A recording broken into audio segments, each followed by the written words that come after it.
क्यों पाकिस्तान में ड्रास्टिकली ये रेशो हर साल बढ़ता चला जा रहा है और दुनिया में हम जो हैं वो आहिस्ता आहिस्ता अपनी रैंकिंग ऊपर लेके जा रहे हैं? प्लीज आप बड़ा केयरफुली सुने कि is standing number 1 in diabetes. अगर 3 लोग बैठे हुए हैं ना, हम में से एक को डायबिटीज है। अलार्मिंग सिचुएशंस में अभी आप लोगों को बताएं कि कौन से ऐसे सिम्टम्स हैं कि खुदारा इनको मिस मत करें, जाके अपने आप को टेस्ट करा लें या फास्टिंग शुगर ही चेक करा लें। देखिए, आपको प्यास ज्यादा लग रही हो, आपको पेशाब ज्यादा आ रहा है, आप कोई खास डाइटिंग नहीं कर रहे, लेकिन आपका वजन अनएक्सप्लेन्ड कम हो जा रहा है। पानी पड़ जाना मींस के डिस्चार्ज जो अक्सर फीमेल्स को होता रहता है वो शुगर में ज्यादा हो जाता है। फंगल इन्फेक्शन कैसे लीड कर सकता है कि आप शुगर के पेशेंट हैं या नहीं? फंगल इन्फेक्शंस भी कई टाइप की हैं। जो मैं आपको नीचे जो वाइट जो मवाद के साथ जो फीमेल्स में होती है वो कैंडिडाइसिस होती है। अच्छा। उसमें वो पेशेंट खुद आपको बता देगी, मुझे वहाँ से वाइटिश डिस्चार्ज आता है और थोड़ा सा लगता है वाइट कोई चीज़ डिपॉजिट हुई हुई है। मेल और फीमेल दोनों में ज्यादा शुगर के पेशेंट्स कौन से हैं? मतलब लोग तो मैंने रोते हुए देखा है कि शुगर हो गई मुझे। देखिए, शुगर तो बड़ी प्रिवेंटेबल डिजीज है, बहुत मैनेजेबल ट्रीटेबल डिजीज है। अक्सर लोग ये कहते हैं डॉक्टर साहब मुझे इंसुलिन नहीं देनी आप। क्या दवाइयाँ टैबलेट्स बेहतर है इंसुलिन से या इंसुलिन ज्यादा सिक्योर है? जो यंगर एज की डायबिटीज है कि भाई आपको इंसुलिन चाहिए तो आपको इंसुलिन लेनी है। सही है। अपने बच्चे को समझाएं कि बेटे आपका और कोई इलाज नहीं है। मेरा वजन बहुत बढ़ रहा था तो मैंने ना ग्लूकोफेज लेना शुरू किया, मैंने ओज़ेम्पिक लेना शुरू कर दिया। बट आप 15 दिन खाएं, वो सुबह शाम खाएं, आपका वजन कम होना शुरू हो जाएगा और वो एक्चुअली हो भी जाता है। 7-8 किलो आप वजन लूज कर देते हैं। Is it dangerous? ये दवाइयाँ जो है ना, ये बड़ी रिस्की हैं, इनको बड़ा केयरफुली मॉनिटरिंग के साथ देते हैं। एक्सरसाइज करने वाले लोग, मसल्स बनाने वाले लोग या जनरली भी प्रोटीन बार्स, प्रोटीन शेक्स लोग बहुत ज्यादा इस्तेमाल कर रहे होते हैं। क्या ये भी शुगर को स्पाइक करती है या is it safe to take? Sugar के पेशेंट आम खा सकते हैं क्योंकि जनरल नोशन ये है कि वो मुझे तो शुगर है, मैं नहीं खा सकता। आप एक काश आम लें, उसमें कोई फाइबर डाल दें। अब क्या फाइबर आप डाल सकते हैं? आप ये तुखम लंगा डाल सकते हैं। शुगर के पेशेंट्स को जो सबसे ज्यादा कंप्लेंट्स होती है वो नर्व्स की भी होती है, टांगों में वेन खिंच जाना, पाँव से आग निकलना, उंगलियां सुन हो जाए। शुगर हाई हो जाए तो क्या करना चाहिए कि एकदम से नॉर्मल लेवल पर आए? As a professional, as a doctor कोई एक देसी नुस्खा बताएं शुगर को मेंटेन रखने के लिए। जामुन खाएं, करेले खाएं, करेले का जूस पी लें। देखिए, अच्छा। इसकी ना इन देसी नुस्खों का भी साइंटिफिक बैकग्राउंड है। बहुत ज्यादा शुगर खाने से डायबिटीज हो जाती है। शुगर से मेरी मुराद यहाँ चीनी है। मैं आपको इसको मुतबादिल नहीं कहूँगी, ठीक है ना? Try to avoid. Diabetic patients को कोई 3 एडवाइजेस जो आप करना चाहें वो क्या होंगे? अस्सलाम वालेकुम जी, मैं हूं सीमल हाशमी। हेल्थ अनफिल्टर्ड में आपको खुशामदीद कहेंगे और हमेशा की तरह एक नए टॉपिक के साथ आज के पॉडकास्ट में आपको खुशामदीद कहूँगी। और आज का जो टॉपिक है सुनने में तो बड़ा कॉमन है और मुझे लगता है इस पर जितनी बात की जाए कम है, लेकिन बात की जाए एक ऐसे शख्स से, एक ऐसे गेस्ट से, एक ऐसे डॉक्टर से, एक ऐसे प्रोफेशनल से जो आपको सही इन्फॉर्मेशन दे सके। क्योंकि ऐसे वैसे तो बहुत बैठे हुए हैं इस बारे में बात करने के लिए, लेकिन मैं ये समझती हूँ कि जिनका ये शोबा है, जिन्होंने पूरी ज़िंदगी लगा दी इसको पढ़ने में और लोगों को समझाने में, उनसे सवाल किए जाएं तो ज़्यादा बेहतर होता है। मैं बात कर रही हूँ जी डायबिटीज़ की, एक ऐसी बीमारी जो अकेली नहीं है। It's not just sugar. आपको शुगर हो गई तो बस ये एक ही बीमारी है। शुगर अपने साथ कितनी बीमारियाँ लेकर आती है, इसका ताल्लुक कितनी बीमारियों से है और ओवरऑल हमारी बॉडी के ऊपर, ये फिजिकली और साइकोलॉजिकली। क्योंकि जब आपको शुगर हो जाती है ना तो सबसे पहला अटैक आपके दिमाग पे होता है। अब आप कहेंगे दिमाग पे क्यों? क्योंकि आप स्ट्रेस में चले जाते हैं, आपको टेंशन होना शुरू हो जाती है। एक वो जो प्रॉब्लम होती है ना कि ओवरऑल जो हमें एक फीलिंग आती है, हाय मुझे शुगर हो गई, ये वाला जो डर है ना, ये आपको मज़ीद डाउन कर देता है। इसको कैसे कंट्रोल करना है? डायबिटीज़ वाकई में डरने वाली चीज़ है या इसको आप कंट्रोल कर सकते हैं? इस सारी चीज़ों पर हम बात करेंगे। Professor of medicine and dean under graduate doctor Bilkis हमारे साथ स्टूडियो में आज मौजूद हैं। उन्हें मैं खुशामदीद कहूँगी। अस्सलाम वालेकुम जी। वालेकुम सलाम। क्या हाल है डॉक्टर साहिबा? बिल्कुल सीमा। डॉक्टर साहिबा, कितनी दफ़ा आप दिन में ये सुनती हैं कि हाय डॉक्टर साहिबा मुझे शुगर हो गई, अब मैं क्या करूँगी? मतलब ये वाला एक एक्सप्रेशन मैं इतनी दफ़ा सुनती हूँ कि अब we are sort of immune to it. उसकी क्या वजह है? क्योंकि जो ज़्यादा शोर मचा रहा होता है वो सबसे कम स्टेप्स ले रहा होता है, जो एक्चुअल स्टेप्स लेने होते हैं। जो एक्चुअली जो शुगर की और इस तरह के जो मेटाबॉलिक सिंड्रोम्स हैं उसके लिए जो एक्टिवली करना होता है वो शोर मचाने का उसके पास टाइम ही नहीं होता।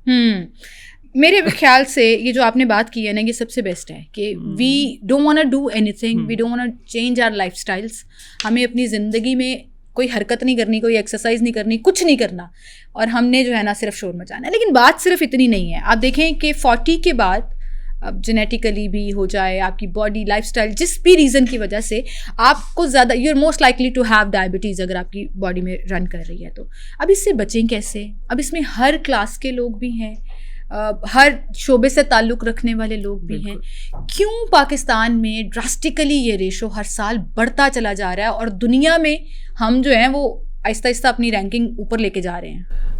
सीमल, I share with you some statistics के इस वक्त पाकिस्तान, प्लीज़ आप बड़ा केयरफुली सुने, कि is standing number 1 in diabetes. In diabetes, ठीक है, नंबर 1।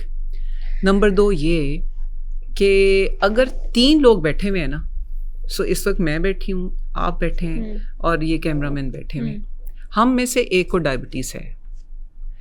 होने वाली है मैंने हाथ खड़ा कर दिया, मुझे होने वाली है, मुझे पता है। अल्लाह ना करे, लेकिन वो हम नहीं होने देंगे इंशाल्लाह अल्लाह की मदद से। लेकिन आप ये देख लें प्रिवेलेंस कितनी ज़्यादा है कि एवरी 1% 3 में से अब आगे एक सुने जो है उसको डायबिटीज़। अच्छा, आगे सुने। अब एक हमारे कैमरामैन है और एक और उनके हेल्प करने वाले, हम 4 लोग बैठे हुए हैं, ठीक है। हम में से एक को ये पता ही नहीं कि हमें डायबिटीज़ है। अच्छा। सो एवरी 1% 4 में से उसको पता ही नहीं कि वो डायबिटीज़, ये बहुत ख़तरनाक चीज़ है, क्योंकि आपको पता है कि डायबिटीज़ के बड़ी पूरी बॉडी पे इफ़ेक्ट होते हैं। बिल्कुल। तो उस शख्स को पता ही ना, ये ना पता होना कि उसको डायबिटीज़ है, ये पता होने से भी ज़्यादा खतरनाक और ज़्यादा डेंजरस। सो ये 3 स्टेटिस्टिक्स हैं जो इस वक्त पब्लिश्ड हैं इंटरनेशनली रैंक्ड 1 है। रैंक्ड 1 है। This is so disappointing. क्यों इतने मिठे क्यों हैं हम? नॉर्मली इसके बारे में ना शुगर में कहा जाता है, ओहो ये तो मिठे हो गए हैं। हाँ, मिठे होते फिर जो फिक्के हो जाते हैं। देखिए एक्चुअली ना इसमें बहुत सारी चीज़ें हैं। आपने ना अभी एक लफ्ज़ यूज़ किया है, हमारी लाइफस्टाइल ऐसी है। अब वो पता है एक ब्रांच ऑफ मेडिसिन इंट्रोड्यूस हुई है, लाइफस्टाइल मेडिसिन। अच्छा। एक बकायदा जैसे मेडिसिन होती है, सर्जरी होती है, गायनी होती है, पीड्स होती है बच्चों की, साइकियाट्री दिमाग के लिए होती है। ये लाइफस्टाइल मेडिसिन एक बकायदा एक फील्ड इंट्रोड्यूस हुआ है, बिकॉज लाइफस्टाइल का प्रॉपर होना प्रिवेंशन ऑफ मैनी डिजीजेस, जिसमें डायबिटीज सिर्फ एक है, बहुत ज्यादा। उसमें हाइपरटेंशन है, उसमें यूरिक एसिड है, उसमें बहुत चीजें, कैंसर्स हैं और डिप्रेशन, मतलब आप you just name it, her even skin की डिजीजेस। मतलब अब लाइफस्टाइल डॉक्टर्स हुआ करेंगे हैं। बल्कि जब हम, यानी कि जब मैं भी पढ़ रही थी और अब मैं जो पढ़ाती हूँ, तो हम कोई भी मैनेजमेंट जब आपको बताते हैं ना ऑलमोस्ट सारी डिजीजेस की, उसका स्टेप 1 होता है प्रिवेंशन, बिल्कुल, और स्टेप 2 होता है कि प्रिवेंशन कैसे करनी है और मैनेजमेंट कैसे करनी है, जो कि लाइफस्टाइल मॉडिफिकेशन से शुरू होता है। सो लाइफस्टाइल का चेंज इज़ वेरी इंपॉर्टेंट। और ये चेंज क्यों इंपॉर्टेंट है? क्योंकि ये ख़राब है। अब आपने पूछा ना कि हम क्यों इतना प्रिवेल कर रहे हैं डायबिटीज़ में, उसमें एक वजह हमारी लाइफस्टाइल है, बाकी जेनेटिक तो है ही है। देखें कुछ चीज़ें होती हैं जो मॉडिफाइबल होती हैं। लाइफस्टाइल से आपकी क्या मुराद है? मतलब हम यहाँ पे लाइफस्टाइल समझते हैं जी लग्जरी को, कि oh lifestyle middle class, upper middle class, हमने तो अपनी लाइफस्टाइल को बस वहीं तक महदूद कर दिया। What do you actually mean by lifestyle? इसको मैं समझाने के लिए आपको एक सिंपल सी एग्जांपल देती हूँ। आपके दादा, आपके नाना या पर नाना, आपको याद होगा कि अम्मियाँ वगैरह बताती हैं कि वो सुबह के वक्त इतनी वो मकई की रोटियाँ, पराठे, मक्खन डाल के मक्खन वाली लस्सी, देसी घी, मतलब कॉन्सेप्ट ही नहीं था इस तरह के वो आर्टिफिशियल चीज़ों का खाते थे, पीते थे, दोपहर को ये होता था। उसमें क्या चीज़ थी जो अब हम में नहीं है?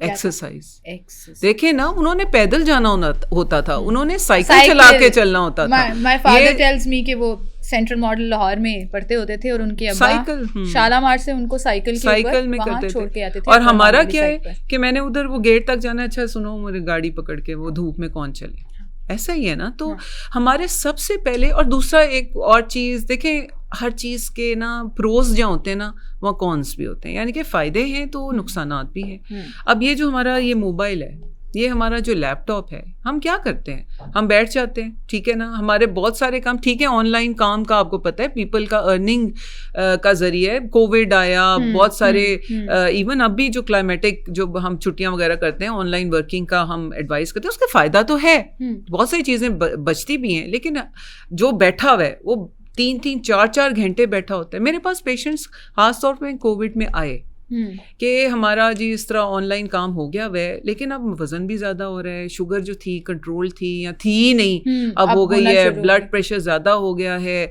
जिगर का उन्होंने जी रूटीन में अल्ट्रासाउंड कराया तो उस पर चर्बी आ गई, जिगर श्रिंक होना शुरू हो गया। इस सारे को हम कहते हैं मेटाबॉलिक सिंड्रोम। और उसमें सबसे बड़ी वजह हमारी ना, एक तो लाइफस्टाइल है, दूसरा अब आप डाइट देखें। अच्छा जी, आपने मैं मदर हूँ, मेरे बच्चे हैं, मुझे पता है कि टिंडे शलजम मैंने बनाने हैं रोटी के साथ, तो वो बच्चे ने नहीं खाने, तो अब उसको चुप तो कराना है ना, तो टिक टिक टिक टिक टिक 2 नंबर। और यूं फास्ट फूड आप ये कह रही हैं, बर्गर्स कह रही हैं, पिज़्ज़ास, शावरमास, ये सारी चीजें जो हैं, this is not good for you. हम अपनी तरफ से चिकन खा रहे होते हैं। देखिए मेरी बात सुने, burger is not a sin, burger आप खाएं, लेकिन अब जो हम बर्गर खाते हैं वो क्या है, वो बन क्या है, वो बिल्कुल स्टार्च है, उसमें कोई रफेज नहीं है। आप उसको रिप्लेस कर लें, आप हेल्दियर ब्रेड ले लें, इस्तेमाल कर लें, आप खुद ब्रेड बना लें। जिस आटे की आप रोटी बनाते हैं उसकी आप ब्रेड भी बना सकते हैं। जो लोग बेकिंग वगैरह करते हैं वो लोग करते भी हैं इस तरह। अच्छा जी, अंदर क्या है, आप वो चीज़ की लेयर्स, ठीक है, थोड़ा सा चीज़ डालें, बच्चों के लिए भी अच्छा है, आपके लिए भी अच्छा है, लेकिन एक्सेस में ना डालें। अब मेयोनेज़ को रिप्लेस करें, आपको योगर्ट बेस्ड कोई हेल्दियर ऑप्शन बेस्ड आप ड्रेसिंग बना लें, चलो जी, वाई नॉट, ये एक बहाना बन गया, बच्चे सब्जी खा लेंगे, आप सब्जी डालें अंदर, यू कैन ऐड अनियंस, आप उसमें पत्ता डालें, सलाद पत्ता डालें, टमाटर डालें, जो बच्चे इस तरह भागते हैं इन चीज़ों से, वो उस फॉर्म में। अच्छा, अब वो जो बर्गर पैटी है वो आप इधर उधर की बनी बनाई ना लें, आप घर में नहीं बनाते कबाब, कच्चे कीमे के हेल्दियर ऑप्शंस आप वो बनाएं, वो डालें। आप देखें आइटम वही है, लेकिन आप उसको हेल्दियर बना सकते हैं। सही है। शॉर्मा कौन रोकता है कि आप ब्रेड दूसरी नहीं इस्तेमाल कर सकते। अब देखें जो अच्छा, बेसिकली आप ये कह रही हैं फास्ट फूड में, चाहे वो बर्गर्स हैं, शॉर्माज हैं, पिज्जाज हैं, असल प्रॉब्लम डो की है, असल प्रॉब्लम उस ब्रेड की है, इट्स कुक्ड, क्योंकि वो उसके अंदर जो है वो पूरे का पूरा स्टार्च है। बिल्कुल, मतलब आपको फाइबर की जरूरत है आपकी बॉडी में, तो आप खुद से उसको क्रिएटिव होके हैंडल कर सकते हैं। अच्छा, ये तो सारी हमारी ना वो डाइटरी साइड हो गई, जो हमें बहुत ज्यादा फोकस करने की जरूरत है। लेकिन अब हम बात करते हैं, जो आपने मुझे अभी एक फिगर्स बताए, उनमें एक सबसे अलार्मिंग फिगर ये था कि अगर 4 लोग बैठे हुए हैं तो उसमें से एक को आइडिया ही नहीं है कि उसको कब से और क्यों शुगर है। सो डॉक्टर साहब, ये क्यों है? Sugar is a silent disease, I understand, और ये it brings a lot of other diseases as well, but कोई तो साइन सिम्टम्स होंगे जिनको आप मिस नहीं कर सकते। देखिए, मतलब अलार्मिंग सिचुएशंस में अभी आप लोगों को बताएं कि कौन से ऐसे सिम्टम्स हैं कि खुदारा इनको मिस मत करें, जाके अपने आप को टेस्ट करा लें, या फास्टिंग शुगर ही चेक करा लें। वो 50 रुपये 60 रुपये लेते हैं फार्मेसी वाले, वो आपको फौरन चेक करके बता देते हैं। सीमल, आपने मुझे नहीं पता मुझसे क्या क्या पूछना है, लेकिन ये मेरा फेवरेट सवाल है, क्योंकि देखें हमारी ना मेडिसिन का एक रूल है, बल्कि बहुत सारी चीज़ों का रूल है, prevention is better than cure. ठीक है, वेरी ट्रू। तो आप चीज को प्रिवेंट करें। प्रिवेंट करने के लिए आपको अवेयरनेस चाहिए। इस वक्त जो आप बैठी हुई हैं इस पॉडकास्ट में, आपके माइंड में जरूर होगा कि आम पब्लिक को पता चले, this is awareness. I think ये सोशल मीडिया का बेस्ट यूज है what you are doing today, कि आप, ठीक है, वो ऐसे भी होते हैं जिसमें सनसनी खेज मतलब वो मुझे करना नहीं है, मुझे स्कैंडल बनाना नहीं है, मुझे आपसे लड़ना नहीं है, आप इसको स्कैंडल बनाएं। आपके साथ मिलकर और आप जैसे तमाम प्रोफेशनल्स के साथ मिलकर उन बीमारियों से लड़ना है जो कहीं ना कहीं हमारे पाकिस्तानियों को खोखला कर रहे हैं। एब्सोल्युटली। तो ये देखिए ना, आप आज बैठी हुई हैं पब्लिक को अवेयरनेस के लिए, ठीक है ना। अब ये जो चौथा बंदा बैठा हुआ है जिसको आइडिया ही नहीं कि शुगर होती क्या है, उसको इलामात का क्या पता। अब आप मुझसे पूछेंगे क्या क्या इलामात होती हैं जो थोड़ा सा बंदे को अलर्ट हो जाना चाहिए। देखें, आपको प्यास ज्यादा लग रही हो, अब आप कहेंगे वह तो वैसे ही बहुत गर्मी है, ठीक है, आप घर में 5 अफराद है ना, आपको उन 5 अफराद से ज्यादा प्यास लग रही है, यानी कि खास तौर पे ना मरीज एक लफ्ज यूज करता है कि मुझे लगता है जैसे गला खुश्क हो रहा है, गला खुश्क, चमड़े की तरह ड्राई हो गई है जबान, एकदम से जैसे थूक गायब हो गया, और आप बिल्कुल ड्राई फील करते हैं। बिल्कुल बिल्कुल। अच्छा, आपको पेशाब ज्यादा आ रहा है, ठीक है, आप कोई खास डाइटिंग नहीं कर रहे, लेकिन आपका वजन अनएक्सप्लेन्ड कम हो जा रहा है, शुरू में लोग कह रहे हैं हाँ तुम बड़े स्मार्ट हो गए हो, तुम बड़ी स्मार्ट हो गई हो, तो आप थोड़ा सा दिल में सोच भी रहे हैं किया तो मैंने कुछ नहीं है, लेकिन why am I losing weight, ठीक है ना।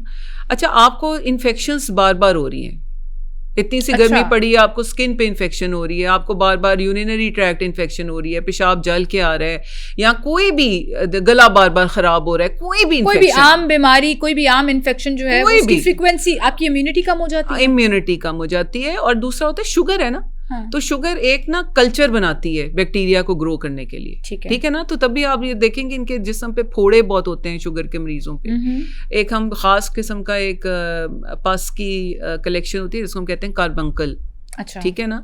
तो जिस्म के जो फैटी एरियाज होते हैं ना, जैसे गर्दन के पीछे या टांगों के कुछ स्पेसिफिक हिस्से जहाँ चर्बी ज्यादा होती है, वहाँ वो उस तरह के दाने बनने शुरू हो जाते हैं, ठीक है। अच्छा, कई दफा ना बड़ा अनफॉर्चुनेट सी बात है कि जो मैंने आपको कुछ एरियाज बताए हैं ना जहाँ इन्फेक्शन होती है, तो जो पेशेंट्स हैं वो हमारा थोड़ा सा कल्चरल वो है, खवातीन खास तौर पर जरा शाय होती हैं, वो बताती नहीं है, वो चुप रह जाती हैं, ठीक है ना। मसलन एक मेरे पास अभी पिछले 2-4 दिन पहले एक आई खातून, उसको ब्रेस्ट के ऊपर एक एब्सेस बनी हुई थी, अच्छा, और it's a very painful condition. Abscess means abscess का मतलब होता है कि पस फोड़ा बन जाना ना, दाना वो बना, पस का अच्छा, दाने को और बड़ा कर लेना, जब पस कलेक्ट होनी शुरू हो जाए। तो कोई इतनी बड़ी उसकी एब्सेस थी और वो खामोश थी। अच्छा, शुगर उसकी ना पहले डायबिटिक की पेशेंट थी, ठीक है, पहले उसकी कंट्रोल होती थी। ये मैं आपको एग्जांपल से दे रही हूँ कि लोग ये रिलेट कर सकें, क्योंकि नहीं, नोबडी टॉक्स अबाउट इट। हाँ, अब वाली बात, दानों वाली बात, तो इट्स समथिंग जो मेरे नहीं ख्याल कोई बात बिल्कुल है। अच्छा, उसके बाद उसकी शुगर पहले तो कंट्रोल चल रही थी, एकदम से वो कहती है जी शुगर जी अब 300 में आनी शुरू हो गई है, जिस्म ये वो। तो उसे बड़े किसी मर्द डॉक्टर के पास गई, उसने फील किया कि मैं अब ये क्या बताऊं ये। अच्छा, एक और बात प्लीज़ याद रखिएगा, शायद इस प्रोग्राम के तहत हम कन्वे कर सकें कि शुगर सिस्टेमिक डिसऑर्डर है। सिस्टेमिक का मतलब होता है ये बॉडी के हर पोर्शन को इफेक्ट करता है, ठीक है। ये नहीं है कि शुगर का मरीज जो है वो आंख को चेक नहीं करेगा, या वो ब्रेस्ट को चेक नहीं करेगा, या वो टांगों को चेक नहीं करेगा। शुगर चूंकि इधर से लेकर की बात हो रही है, हाँ, शुगर का डॉक्टर तो ओवरऑल कोई भी वो देखता है, वो देखता है। हाँ, तो इसी तरह उसने सोचा ये मैं किसी खातून को दिखा दूंगी, तो शुगर का। अब वो बेचारा डॉक्टर पूछता रहा कि आपको कोई और मसला, कहीं कोई इन्फेक्शन, वो उसने कहा नहीं कुछ नहीं। She was like shy about it. अच्छा, क्या हुआ कि अब जब उसकी जो बिल्कुल फोड़ा लाल रंग का इतना बड़ा हो गया, तो फिर वो अपने हस्बैंड के साथ आई, और फिर जब मैंने देखा तो उसकी तो शुगर का कंट्रोल ना होने की वजह ही इन्फेक्शन थी। तो ना एक विशियस सर्कल होता है कि इन्फेक्शन जो होती है वो शुगर को खराब करती है, और जो शुगर का ज्यादा होना वो इन्फेक्शंस कॉज करता है। तो ये साइकिल चलता रहता है। फिर जो खवातीन को खास तौर पे इन्फेक्शन, पानी पड़ना, वो बहुत ज्यादा एक होता है जो फीमेल्स छुपाती हैं। सो ये याद रखिए कि कोई भी इन्फेक्शन हो, आपने you have to be honest with the lawyer and the doctor. आप ये कह रही हैं this is something I think कभी किसी ने इस बारे में बात नहीं की है, ये फोड़े होना, इन्फेक्शंस होना। फोड़े में इसलिए कह रही हूँ कि आप लोगों को बड़े आराम से उसकी समझ आ जाती है। पस वाले दाने जिस्म के किसी भी हिस्से में, यूजुअली ये आपके अंडर आर्म्स और आपके हिप्स एरिया के करीब बहुत ज्यादा बनते हैं, आपके ब्रेस्ट एरिया के करीब बहुत ज्यादा बनते हैं, आपके अंडर आर्म्स में जहाँ अक्सर जहां बैक्टीरिया इकट्ठे हो सकते हैं, तो ये वो एरियाज है ना जहाँ जैसे आप चेहरा भी धो लेते हैं, हाथ भी धो लेते हैं, लेकिन ये कुछ हिडन एरियाज हैं। कुछ हिडन एरियाज होते हैं जिनको नहाने के बाद आप सही से साफ भी नहीं करते, वो थोड़ा सा पानी भी रह जाता है, उस पर फिर बैक्टीरिया जो है मोस्ट लाइकली और ज्यादा रिएक्ट करते हैं। फिर अभी आपने एक बात की कि पानी पड़ जाना मींस के डिस्चार्ज जो अक्सर फीमेल्स को होता रहता है, वो शुगर में ज्यादा हो जाता है। देखिए, डिस्चार्ज एक तो नॉर्मल डिस्चार्ज होता है, ठीक है ना, जो कि एक नॉर्मल फिजियोलॉजी का हिस्सा है, ठीक है ना। वो आपके हार्मोनल वो होता है, वो आपके मेंस्ट्रुअल साइकिल में एक फेज आती है, थोड़ा सा ज्यादा हो जाता है। ये प्रोटेक्टिव भी होता है, एक तरह से वो जगह वॉश हो रही होती है, ठीक है ना। आप देखेंगे आंधी आती है ना तो आपकी आंखों में पानी आ जाता है, क्यों? वो डस्ट जब होती है तो अल्लाह ताला का निज़ाम है कि फ्लूइड आता है और आपकी आंख खुद ही साफ हो जाती है। तो इसी तरह वो है। लेकिन अगर वो मवाद ज्यादा हो जाए या बदबूदार हो जाए, तो दैट इज या कलर चेंज हो जाए, या उसमें अल्लाह ना करे ब्लड आना शुरू हो जाए, तो आप फौरन इसमें कोई डिले ना लाएं। आप you should go to a gynaecologist और अ फिजिशियन, फैमिली डॉक्टर के पास जाएं और जाके ये बताएं। फिर वो जारी बातें देखेंगे कि ये एग्जैक्ट क्यों है। तो जब भी उसमें आप ये ना शायद महसूस करें कि मैं ना बताऊं खुद ही ठीक हो जाएगा, नहीं। और ख़ास तौर पे उस एरिया में अगर इचिंग शुरू हो जाए, तो ये ना डायबिटिक्स में ख़ास तौर पे, वैसे भी हो सकता है लेकिन डायबिटिक्स डायबिटिक्स में ज़्यादा प्रोन होते हैं फंगल इन्फेक्शंस, कैंडिडा हम उनको कहते हैं। तो ये ख़वातीन में ख़ास तौर पे होते हैं और कई दफ़ा वो पहला साइन होते हैं डायबिटीज का। यानी कि देखें, डायबिटीज ने कोई लिख के तो नहीं ना आना कि भाई मैं शुगर हूं। ये सारे सिम्टम्स आपने कहाँ छुपा के रखे हुए थे? We have not talked about it.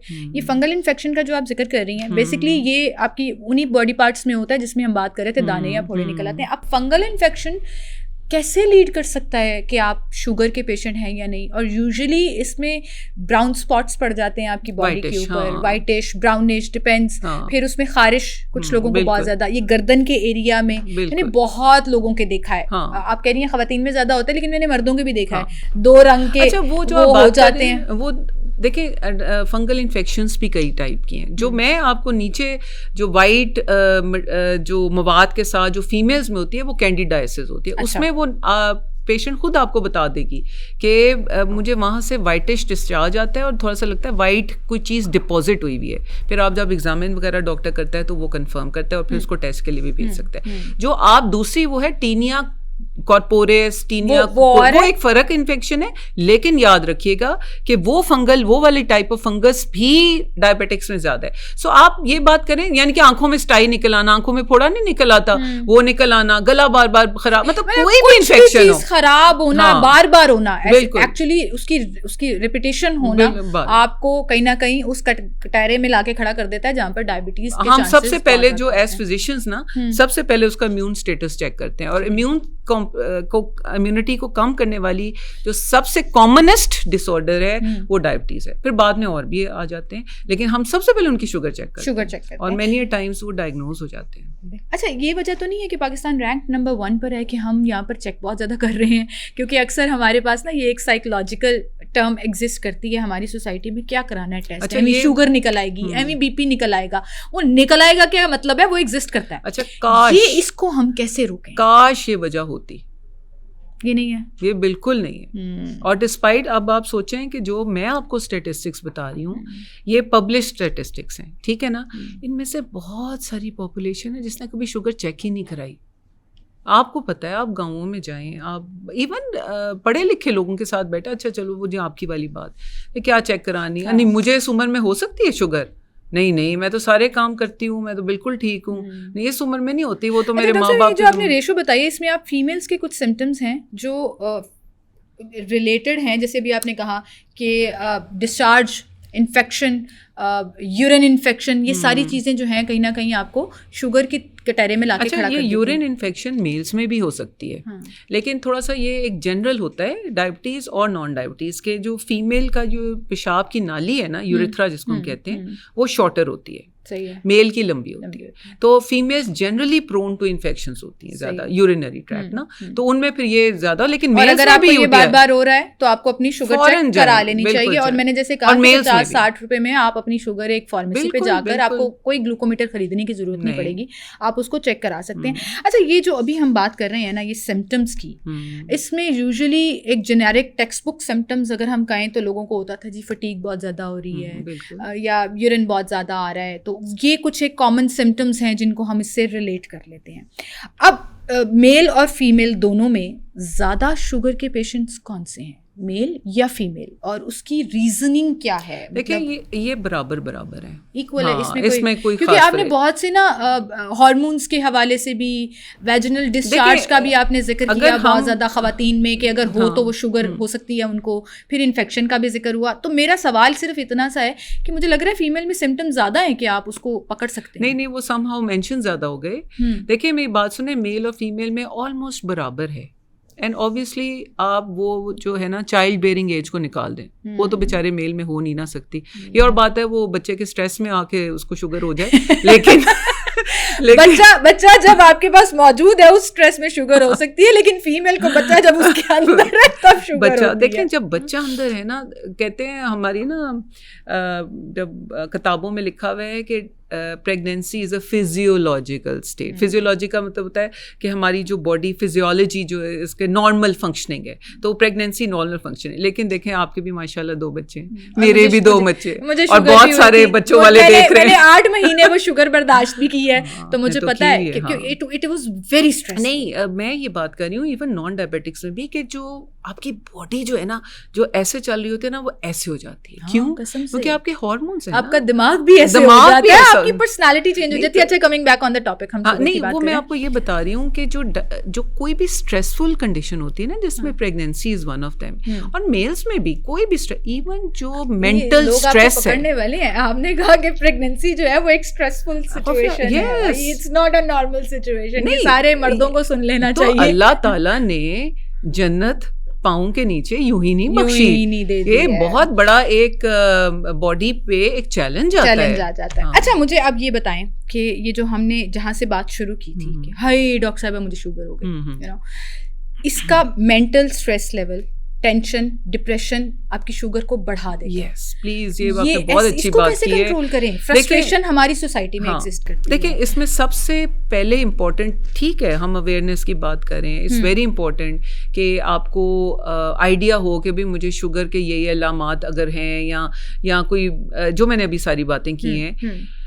इसके बावजूद जब आपको पता चल जाता है तो ये नहीं है कि दुनिया बस खत्म हो गई। मतलब लोग तो मैंने रोते हुए देखा है कि शुगर हो गई मुझे।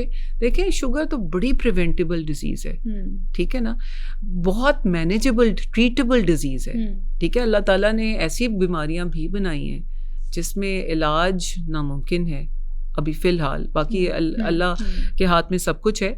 लेकिन जहाँ तक 1920 के बाद, 1920 was the year जब इंसुलिन डिस्कवर हुई थी। उससे पहले शुगर जो खास तौर पर टाइप 1 वो होती है शुगर जिसमें इंसुलिन खत्म होती है बॉडी में, ठीक है। टाइप 2 वो होती है जिसमें इंसुलिन बनती है लेकिन या तो कम बन रही होती है या फिर उसके खिलाफ बॉडी में रेजिस्टेंस बहुत ज्यादा होती है। उसकी भी कई वजूहात हैं जिसमें वजन एक बहुत बड़ी शुगर भी पर्सन टू पर्सन वेरी करती है ना। अच्छा डॉक्टर साहब, ये तो अब हम बात कर रहे हैं टाइप्स की जो डिफरेंट, वो तो ऑब्वियसली डॉक्टर ने डिफाइन करनी है। और आपको जब डायबिटीज हो जाती है या तो आप किसी तिब की साइड पर भागते हैं या डॉक्टर की तरफ जाते हैं, फिर एक आप देसी टोटके इस्तेमाल करना शुरू कर देते हैं कि अब तो हम अपनी शुगर कंट्रोल खुद ही कर लेंगे, अपने हाथ में ले लेते हैं। Best way is to go to a doctor, get yourself checked. और ये ज़रूरी नहीं है कि आप 3-4 हज़ार रुपया फ़ीस जमा करा के प्राइवेटली दिखाएं। पब्लिक हॉस्पिटल्स में भी फैसिलिटीज़ ये मौजूद हैं, बस थोड़ा सा इंतज़ार करना पड़ता है। अपनी हेल्थ से आगे कुछ नहीं है। अब हम आ जाते हैं कि आपको अगर शुगर हो गई है तो क्या करना है। इंसुलिन की से आपने जिक्र किया कि इंसुलिन लोग लगाते हैं, भागते हैं लोग, कहते हैं डॉक्टर साहब कुछ भी दे देना, इंसुलिन ना देना। इसकी क्या वजह? देखिए मेरी बात सुने, हर डायबिटीज़ का इलाज इंसुलिन नहीं है। तो ये 2-3 किस्म की डायबिटीज़ होती है, ठीक है। एक होती है जिसमें टाइप 1 जैसे मैंने आपको बताया, जिसमें इंसुलिन बन ही नहीं रही होती बॉडी में, तो वो बच्चों में होती है क्योंकि बॉडी में बन ही नहीं रही, और वो अर्ली डिटेक्ट हो जानी चाहिए, ठीक है ना। लेकिन अनफॉर्चुनेटली अभी भी हमारे पाकिस्तान में जब बहुत कॉम्प्लिकेशंस हुई भी होती हैं तब मरीज आ रहे होते हैं, ठीक है। लेकिन वो आप उधर इंसुलिन देंगे, उधर वो पेशेंट ठीक हो जाएगा, ठीक है ना। साथ फ्लूइड वगैरह देने पड़ते हैं, मतलब जो भी depending on the severity of the situation. एक दूसरी टाइप की होती है जो टाइप 2, मोटी टाइप्स आपको बता रही हूँ। जो टाइप 2 होती है ना, उसमें बॉडी इंसुलिन बना रही होती है, ठीक है ना। हो सकता है ज़रा कम बना रही हो, नंबर 1। नंबर 2 कि बॉडी के अंदर कुछ ऐसे प्रॉब्लम्स होते हैं जिसकी वजह से इंसुलिन एक्शन नहीं कर रही होती, यानी कि जिस जगह पे इंसुलिन है जाके एक रिसेप्टर होते हैं ना, एक वो चाबी जहाँ लगनी है वो रिसेप्टर काम नहीं कर रहे होते, ठीक है ना। तो अब इसके इन 2 प्रॉब्लम्स मोटी के अकॉर्डिंग ट्रीटमेंट भी मॉनिटर की जाती है, ठीक है ना। सो जो इंसुलिन डिपेंडेंट डायबिटीज़ है उसमें हम इंसुलिन देते हैं। इंसुलिन की कई टाइप्स आ गई हैं अब तो।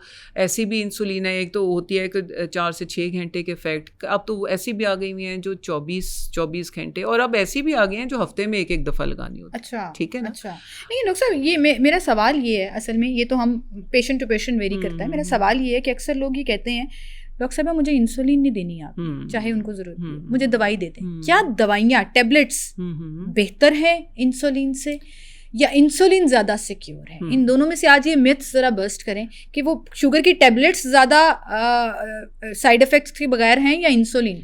इसके लिए आप अपने फिजिशियन को डिसाइड करने दें कि आपको कौन सी डायबिटीज़ है। जैसे मैंने कहा ना कि जो इंसुलिन डिपेंडेंट डायबिटीज है ना, उसमें टैबलेट्स काम नहीं करेंगे, उसमें तो कोई टैबलेट काम नहीं करेगी। ठीक है ना? हाँ।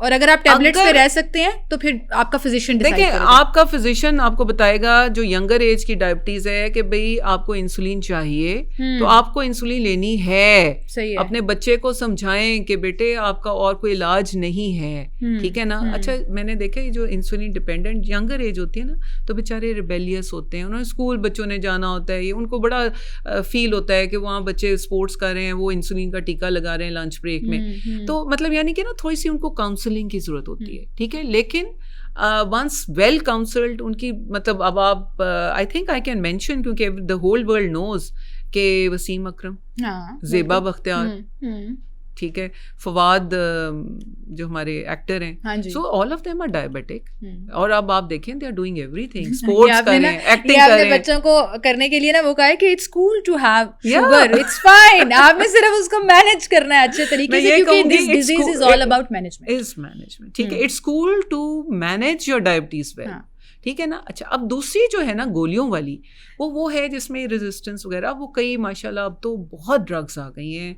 और बड़ी एक जो अच्छी चीज़ है ना कि पाकिस्तान की फार्मा की इंडस्ट्री इतनी डेवलप हो गई है कि हमारी अभी लोकल प्रोडक्शन बहुत अच्छी हो गई है। सो मतलब मैनेजेबल रेट्स में आपको वो दवाइयाँ मिलती हैं, आपका फिजिशियन आपको बताएगा। बस एक शर्त है, आपने ये करना है कि आपने फिजिशियन को फॉलो करना है, ठीक है। वो आपको कहते हैं मॉनिटर करें, आपने मॉनिटर करना है। फॉलो अप पे आएँ, यानी कि अपनी विजिट्स करें, आपने आनी है, ये आपका फर्ज है। अच्छा, डॉक्टर के पास मुसलसल जाना जो है, जब वो आपको बुलाए, बहुत ज़रूरी है। और ये आपने बिल्कुल सही कहा, कुछ लोग 6-6 महीने के जी हमारी तो मेंटेन चल रही है, हमें क्या ज़रूरत है दिखाने की, तो ये ऐसे लोग भी एग्जिस्ट करते हैं। आपने फार्मास्यूटिकल का जिक्र किया, आपने शुगर की मेडिसिन का जिक्र किया, ऑफ ट्रैक हो जाएगा, लेकिन मेरा एक सवाल है इस बारे में। बहुत से लोग जो हैं वो खुद से शुगर की दवाइयाँ लेना शुरू कर देते हैं। उसमें नाम अगर मैं लूँ तो वो ऑब्वियसली हो जाएगा, आप भी मुझे बता देंगे 2-4 नाम जो लोग ले रहे होते हैं कि जी हम मोटे हो गए थे बहुत ज़्यादा। ये दिस इज सो कॉमन, आप जरा गौर से सुनिएगा। मेरा वजन बहुत बढ़ रहा था तो मैंने ना ग्लूकोफेज लेना शुरू कर दी, मैंने ओज़ेम्पिक लेना शुरू कर दी, मैंने कुछ ऐसी दवाइयाँ लेना शुरू कर दी जो आपकी शुगर को शायद डाउन कर देती हैं। I don't know what they do medically, but आप 15 दिन खाएं, वो सुबह शाम खाएं, आपका वजन कम होना शुरू हो जाएगा। और वो एक्चुअली हो भी जाता है, 7-8 किलो आप वजन लूज कर देते हैं। Is it dangerous? देखिए, मेरी बात सुने, मैं आपको इसके एग्जांपल देती हूँ। मैं मालम रोड पे ड्राइव कर रही थी, वहाँ एक बहुत बड़ा सा बैनर लगा हुआ था, तो ब्राइडल पैकेज था कोई पार्लर का, जो मतलब उसमें उन्होंने लिखा हुआ था कि पता नहीं ये फेशियल, ये और ये पेडिक्योर, मैनिक्योर, जो भी सारी सर्विसेज, और उसके आगे लिखा हुआ था उस वाले टीके का नाम कि उस जो आपने अभी बोला है, जिसका सीमाग्लूटाइड, जिसका एक्टिव वो एजेंट है, उसका नाम लिखा हुआ था कि ये भी इस वाले पैकेज में इंक्लूडेड है। So this was an advertisement on the MM Alam road. और इसको मैंने देख लिया ना, सेलिब्रिटीज को देख लिया हमने, मूवीज में देख लिया, oh I am taking Ozempic, I am taking those injections जिससे मेरा वजन लूज हो जाएगा, तो हमने उसको कमर्शियलाइज कर दिया। एक पार्लर का, एक सैलून का क्या ताल्लुक बनता है ये इंजेक्शन वाले कोर्स से, गोलियों वाले कोर्स से, जो वो फ्री ऑफ कॉस्ट, मतलब फ्री ऑफ कॉस्ट से मेरी मुराद है कि फ्री ऑफ प्रोफेशनलिज्म आपको दिए चले जाए। फ्री ऑफ कॉस्ट तो ऑब्वियसली नहीं है, they charge a lot of money for that. बिल्कुल, और बल्कि ज्यादा ही मनी करते होंगे। और दूसरी बात है कि मैं टेक्निकल एडवाइजर हूँ हेल्थ केयर कमीशन की, and I reported that in the health care commission meeting कि ये हो रहा है। और वहाँ I was surprised to hear कि बहुत सारे हमारे और कोलीग्स बैठे थे जो सारे ये बात कर रहे थे कि लोग आपसे पूछते ही नहीं है, अच्छा आपने कहा कि अभी नहीं आपको ये सीमाग्लूटाइड या टर्जेपिटाइड इन टीकों की अभी ज़रूरत नहीं है, तो पता चलता है अगली विजिट पे वो जी आपने तो नहीं दिया, तो हमने वो फलाने से ले लिया या हमने खुद ही ले लिया या ये कर लिया। देखिए, मेरी बात सुने, ये दवाइयाँ गलत नहीं बनी हुई, लेकिन इन दवाइयों की कुछ इंडिकेशंस हैं, ठीक है ना। अब आप ओबेसिटी की बात करें, हम ओबेसिटी में देते हैं, मैं देती हूँ, एंड वंडरफुल रिजल्ट्स आते हैं। लेकिन अब आप मुझसे पूछें कि आप हर ओबीस को देंगे? नो, सबसे पहले मतलब हमारी किसी भी बीमारी का फिजिशियन ले लें, सर्जन ले लें, ऑन्कोलॉजिस्ट ले लें, गायनेकोलॉजिस्ट ले लें, उनका एक स्टेप वाइज अप्रोच होती है। सही है। सो हम स्टेप 1 करते हैं, स्टेप 2 करते हैं, एकदम हम 8वें 10वें स्टेप पे तो नहीं पहुंचते ना।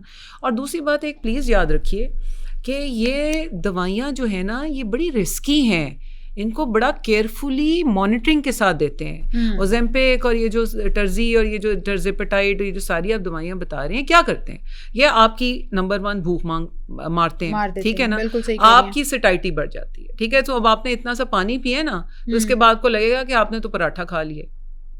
अब हो सकता है कि उसके साथ आपको वॉमिटिंग हो, आपको पेट में दर्द हो। एक हमारा बॉडी का ऑर्गन है पैनक्रियाज, लबलबा जिसको कहते हैं। आपको पता है कि ये लबलबा हमने देखा है पेशेंट को पेनक्रेटाइटिस होते हुए, बहुत सीरियस बीमारी है, ठीक है ना। और मरीज बेचारे को पता ही नहीं चला, नहीं वो उसमें लिखा हुआ था, थोड़ा सा पेट में प्रॉब्लम हो सकती है। जब वो एक्सट्रीम हो जाती है तो उस स्टेज पे हमारे पास आते हैं। अब हिस्ट्री लेते हैं तो ये पता चलता है हाँ वो तो एक टीका भी था जो हम खुद ही से ही लगा रहे थे। आप देखें ये कितना डेंजरस हो सकता है। अच्छा, और एक देयर आर हेल्दी वेज जिससे आप वजन कम कर सकते हैं। क्योंकि आपने एक ऐसा सेंसिटिव टॉपिक छेड़ा है जो आजकल नीड ऑफ द डे है, इसकी भी अवेयरनेस होना कि ये करता क्या है। एक तो भूख कम, मैंने जैसे बताया, दूसरा ये कि किस एक्सपेंस पे ये कर रहा है। ये आपके बॉडी मसल्स जो है ना, इनको वेस्ट करता है। तो आप देखेंगे ना, वो बड़ा मशहूर है ओजेम्पिक फेशिज, कि वो फलाना एक्टर, वो इंडियन, उसकी बार बार दिखाते हैं कि उसके मुंह को क्या होगा बिफोर आफ्टर चिब्बा। क्या वजह है कि ये जो मसल्स है ना, सबसे पहले वो फेस पे नजर आते हैं। तो फेस के मसल्स वेस्ट हो रहे हैं, बाकी वेस्ट हो रहे हैं। अब उस इंडिविजुअल ने टीका तो लगा लिया, वेरी हैप्पी, उसका वजन भी कम हो रहा है। वो जो इतनी कोशिशों से कर रहा था वजन, वो हो नहीं रहा था, तो अब एकदम वो भी खुश। अच्छा, अब कुछ वक्त गुजर गया, उसने ना एक्सरसाइज की, उसने कहा मुझसे नहीं एक्सरसाइज होती, मैं lazy way of losing weight, ठीक है। एक्सरसाइज भी नहीं की, मसल मास भी ख़त्म हो गया, 6 महीने भी गुजर गए, बॉडी ने एंटीबॉडीज़ बनाना शुरू कर दी। एंटीबॉडीज़ होती हैं जो फाइट करती हैं मॉलिक्यूल के ख़िलाफ़। अब वो जी ओजेम्पिक का इफेक्ट या जो भी आप इस तरह के एजेंट ले रहे हैं, उसका इफेक्ट भी कम होना शुरू हो गया।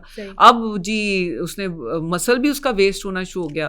तो उसके बाद what results is what we call yo-yo syndrome. Yo-yo syndrome क्या है कि फैट ज़्यादा है, मसल मैस अंदर है नहीं। तो वो जिसको कहते हैं ना कि मतलब वो चल फिर रहा है लेकिन उसमें ताकत नहीं है, ठीक है ना, क्योंकि आपकी बॉडी को होल्ड फैट नहीं कर रहा, वो मसल कर रहा है, वो आपकी प्रोटीन्स है बेसिकली जो आपको एनर्जी। और फिर अब आप रेजिस्टेंट भी हो गए, यानी कि आपकी एंटीबॉडीज बननी चाहिए होगी ना। तो अब वो कह रहा है कि मैं तो डोज ज्यादा भी की है तो मेरा वजन फिर भी कम नहीं हो रहा, पहले तो बड़ा कम हुआ था, ठीक है ना, अब तो मुझे भूख भी लगनी शुरू हो गई है, ठीक है ना। सो ये एक नॉर्मल सीक्वले हैं जो ओवर द ईयर्स जैसे जैसे इंजेक्शंस आए, सो बेसिकली आपकी बॉडी डिटीरियोरेट हो रही है, लॉन्ग टर्म में डेड होने की तरफ जा रही है। अल्लाह माफ करे, but is it worth it? मतलब आप एक इंजेक्शन लगा के 6 महीने के बाद आप, अल्लाह माफ करे, अपनी बॉडी को खुद उठाने के काबिल ना रहें। देखिए सीमल, बात ये ना कि हर चीज के प्रोज और कॉन्स वे आउट करने पड़ते हैं। कुछ में यही ट्रीटमेंट है जो हमने देनी है, लेकिन ये आप नहीं जज कर सकते, या ब्यूटी पार्लर वाले नहीं जज कर सकते, या एस्थेटिक क्लिनिक वाले भी जज नहीं कर सकते, दे आर नॉट प्रोफेशनल्स। आपको डॉक्टर के पास आप जाएं, और बिल्कुल ऐसे इंडिकेशंस बनती हैं जिसमें आपको ओजेम्पिक और ये सारी दवाइयाँ आपको देनी पड़ती हैं। और जब आप देते हैं तो उनको फिर विद केयरफुल मॉनिटरिंग देते हैं, बॉडी मैस साथ। अब अच्छा, और ये नहीं है कि आप किसी को भी कुछ भी शुरू कर दें। ये जैसा एक सूट है ना, वो टेलर मेड होता है कि एक आपको अच्छा फिट आएगा तो उनको अच्छा फिट नहीं आएगा। इसी तरह जो हमारा प्रिस्क्रिप्शन होती है ना, वो ये नहीं होता कि कोई भी लिखते। आप सबसे पहले मरीज की हिस्ट्री लेते हैं, फिर एग्जामिनेशन करते हैं, फिर उसकी लैब इन्वेस्टिगेशंस को देखते हुए इन तीनों एरियाज को जज करके फिर आप कोई ट्रीटमेंट लिखते हैं। बिल्कुल सही। और आपने बड़ी अच्छी बात की, ये पर्सन टू पर्सन वेरी करता है, और आपके क्या साइन एंड सिम्टम्स हैं, आपकी सगी बहन के भी वो नहीं हो सकते। बॉडी स्ट्रक्चर जो है वो थोड़ा सा डिफरेंट होता है। और अभी जो आपने जिक्र किया ना, इसमें मैं छोटा सा एक चीज़ मेंशन करना चाहूँ, क्योंकि हम अवेयरनेस के ऊपर शो कर रहे हैं, तो ये तो हम ओजेम्पिक और वेट लॉस और ग्लूकोफेज और मतलब इंजेक्शन से लेकर गोलियों तक की बात कर रहे हैं जो आप डाइट में यूज़ करते हैं। यहाँ पे तो हालात ये भी हैं कि कीमोथेरेपी के दौरान यूज़ होने वाली वो दवाइयाँ जो हम कैंसर के पेशेंट्स को देते हैं, हम अपनी स्किन गोरी, चमड़ी गोरी करने के लिए इस्तेमाल कर रहे होते हैं। अल्लाह माफ़ करे, मतलब हम इतने लेवल पर अपने आप को बिल्कुल कॉम्प्रोमाइज़ कर देते हैं, अपनी बॉडी हेल्थ को। अच्छा, हम चूँकि शुगर की बात कर रहे हैं, so coming back on the topic कि वज़न कम करना इसमें बड़ा ज़रूरी है, लेकिन ड्रास्टिकली कम हो जाए तो वो एक अलार्मिंग सिचुएशन भी हो जाती है। प्रोटीन का आपने जिक्र किया, क्या प्रोटीन शेक्स और ये जो एक्सरसाइज करने वाले लोग, मसल्स बनाने वाले लोग, या जनरली भी प्रोटीन बार्स, प्रोटीन शेक्स लोग बहुत ज़्यादा इस्तेमाल कर रहे होते हैं अपनी रेगुलर डाइट में, बहुत ज़्यादा से मेरी मुराद twice a day, once a day, क्या ये भी शुगर को स्पाइक करती है या is it safe to take? देखिए बात यह है कि हर चीज़ का इत्तेदाल बहुत ज़रूरी है। आप प्रोटीन्स लें, आप इवन डाइट भी करें तो आप फैट्स कम लें, स्टार्चेस कम लें, प्रोटीन्स लें, लेकिन ये नहीं है कि आप बस अंडे हैं तो अंडे ही खाते रहें। वो जो है प्रोटीन शेक्स हैं, वो they are very dangerous, they are very, I am talking about supplements. बिल्कुल। और आप यकीन करें कि वो इतने एक्सपेंसिव हैं, लोग 25-25, 30-30 हज़ार इतनी सी बॉटल पे, इतने से पाउडर की बॉटल पे जो पानी में डाल के स्कूप्स खा रहे होते हैं। बिल्कुल। और आपके ख्याल में वो डेंजरस है? जी, वो नहीं लेना चाहिए? डेंजरस हैं, बिल्कुल डेंजरस हैं। और बच्चे मैंने ऐसे भी देखे हैं, खासकर जो जिम वगैरह जाते हैं, वो क्या करते हैं जी, सुबह दोपहर शाम खाना नहीं खाना, वो जी प्रोटीन शेक्स पी रहे हैं, अंडे खा रहे हैं, अंडे खा रहे हैं। कभी कभी तो मेरा बड़ा दिल खराब होता है, मुझे पता लगता है। नहीं, अंडे भी आप खाएं, देखिए अल्लाह की नेमत है, आप खाएं, लेकिन ये थोड़ी है 12 अंडे खाएं। हाँ। और वो साथ जी आप क्या है, आप अपनी बॉडी का जो तवाज़न है उसको खराब करें। आप प्लीज खाएं, लेकिन सारे न्यूट्रिएंट्स खाएं। सब जिम जाने वाले लड़के जो है ना, मर्द हजरात, 40 के बाद जो मिड लाइफ क्राइसिस आपका शुरू हो जाता है और फौरन से आप जिम जाना शुरू कर देते हैं, हम बॉडी बना लें, हम थोड़े से यंग लगेंगे, वो गौर से सुन लेंगे जितने प्रोटीन शेक्स खा रहे होते हैं, जो 12 अंडे सिर्फ खा रहे होते हैं और एक्सट्रीम प्रोटीन डाइट पर चले जाते हैं, दिस इज नहीं, हमने किडनी फेल होती भी देखी है ऐसे एक्सट्रीम डाइट्स पे। और दूसरी बात ये है कि देखिए जो प्रोटीन है ना, एक पैकेज होता है, ठीक है ना, उसमें कोलेस्ट्रॉल भी आता है, ठीक है ना। ऐसे भी हमने देखे हैं कि मतलब 10-10 अंडे खाए जा रहे हैं। उन्हें जी किसने, जो जिम के वो फिटनेस ट्रेनर ने बता दिया कि अंडे ही तुमने खाना है। 25-30 हज़ार का आपको वो प्रोटीन वो भी दिया, और आपको इंटरनेशनली कहीं से टैग लगा के एक चीज भी दे दी जो आप पानी में घोल के पिए जा रहे हैं। आपने नॉर्मल पानी पीना छोड़ दिया, आप इंटायरली पूरी जिम की 2-3 घंटे की एक्सरसाइज कर रहे हैं और आप वो शेक पिए जा रहे हैं। बिल्कुल। जो आपको लग रहा है हो मुझे बड़ी एनर्जी आ रही है, मुझे बड़ा बूस्ट आ रहा है, मुझे बड़ा पसीना आ रहा है, मेरी बड़ी अच्छी एक्सरसाइज हो रही है। It is actually a body failure जो आपको अल्टीमेटली फील होगा। Going to damage your vital organs, खास तौर पे किडनी, लिवर। यार नॉर्मल बैलेंस रखो। जैसे देखिए मेरी बात सुने, एक बड़ी खूबसूरत हदीस है कि जब आप कुछ खाते हैं ना तो अपने पेट को 3 हिस्सों में डिवाइड कर लें। सही है, ठीक है। 1/3 फॉर पानी, 1/3 आपका खाना और 1/3 खाली छोड़ दें, ठीक है ना, हवा के लिए, ठीक है ना। अगर आप इसी को आप करें, और ठीक है आप थोड़े से शुगर, जैसे मैंने आपको बिल्कुल शुरू में बताया कि आप खाएं वो डिश खाएं, लेकिन ज़्यादा स्टार्ची ना खाएं, ठीक है। आपने फ्राइज़ खाने, थोड़े से आलू ले लें, लेकिन उनको एयर फ्राई कर दें या उनको बॉईल करके कर लें, चिप्स की फॉर्म में ही काट लें, लेकिन उनको डीप फ्राई ना करें। इस तरह थोड़ा सा मॉडिफाई करना और नॉर्मल उसमें रहना। और बल्कि एक मैं आपको सच्ची बात बताऊं, मेरे पास जो मरीज आते हैं ना, वो कहते हैं कि डॉक्टर साहब हमसे नहीं है फैंसी खाने खाए जाते, हम तो रोटी सालन खाने वाले लोग हैं, आप उसमें बताएं कि हम क्या करें। फिर मैं उनको बताती हूँ कि फाइबर आप कैसे ज्यादा करें, ये सब बोल लें। अब हर खाने से एक होता है, हर खाने का ना अच्छा है, बहुत अच्छा। मैं आपको के लिए आप कह रही हैं इस हर चीज का इस्तेमाल अच्छा है। देखिए एक चीज होती है ग्लाइसेमिक इंडेक्स, वो एक प्रॉपर्टी होती है किसी भी फूड की कि आपकी टेंडेंसी, उस फूड की टेंडेंसी होती है कि आपकी शुगर को कैसे ऊपर लेके जाता है, ठीक है। जब आप किसी भी चीज में फाइबर डालते हैं ना, तो जो शुगर ऐसे बढ़नी है ना ग्राफ पे, वो ऐसे बढ़ेगी।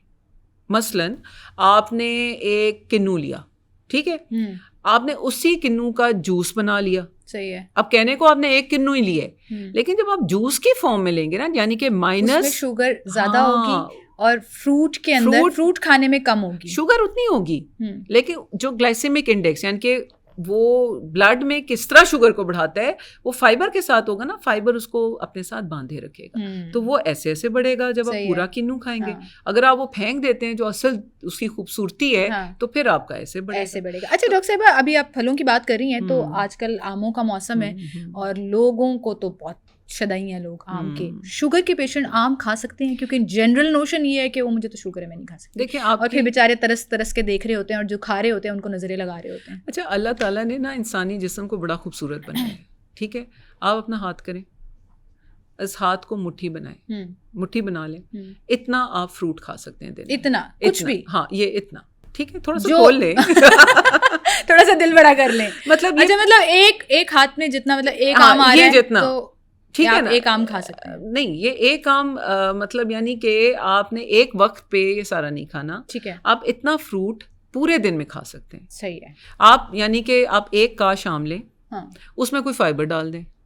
अब क्या फाइबर आप डाल सकते हैं, आप ये तुखम लंगा डाल सकते हैं, चिया सीड्स डाल सकते अच्छा। हैं, दूसरे सीड्स ये जो पंपकिन और ये जो सारे कुछ आए हुए हैं, सही, मैं उसके ऊपर सस्ती sprinkle वर्जन कर लें या उसके साथ खा लें, जैसे मर्जी आप वो कर सकते हैं। ठीक है। आप उसके अंदर खीरा डाल सकते हैं, ठीक है ना, आम खीरा, आप सैलेड बना सकते हैं। नए कॉम्बोस पता लग रहे हैं डॉक्टर साहब, बिल्कुल, आप अंदर आप सैलेड बनाएं, वेजिटेबल एंड फ्रूट्स को मिक्स करके आप एक सैलेड, बिल्कुल बहुत हेल्दी सैलेड्स हैं। आप उसमें पत्ते किसी भी फॉर्म के डाल सकते हैं, सही है, ठीक है ना। आप और ये टमाटर वगैरह डाल सकते हैं, मतलब आपने एक टेस्ट ही लेना है ना। लेकिन वो जो एक पहला वो था ना कि भाई आम है, एक बाल्टी है, उसके अंदर बर्फ है और आम ही आम है, वो भी है वो भी है हमारे घर में, पेटियां आती हैं और आमों की फिर पार्टी होती है कि हम कहीं जाकर किसी पार्क में बैठकर मैंगो पार्टी करेंगे, आप करें पार्टी, लेकिन आप फाइबर ऐड कर, लेकिन शुगर पेशेंट्स फाइबर ऐड और फिर एक लेवल आप एक अंदाजा रख लेना कि आपने पूरे दिन में इतने, यानी कि एक आम यानी पूरे दिन में, और साथ आप शुगर को मॉनिटर कर लें, ठीक है ना। अगर आप इंसुलिन पे हैं तो इंसुलिन की आपको पता है भाई आज मैंने आम खाने हैं तो 2 यूनिट ज्यादा बढ़ा लें, यानी कि आप अपने आप को नजर में रखें ना। आज आपको नजर आ रहा है आपने मैंगो पार्टी करनी है, आप अपना प्री लंच यानी कि लंच का अगर इंतजाम है तो आप लंच से पहले शुगर करें, उस लंच के 2 घंटे बाद या डिनर या जब भी आपने खाया उसके 2 घंटे बाद करें। अब आपको नजर आ गया कि आपकी शुगर कंट्रोल में है नहीं है, तो उसके मुताबिक अगली आपने जो भी गोली लेनी है या टीका लेना है उसकी डोज को यानी कि अंडर मॉनिटरिंग।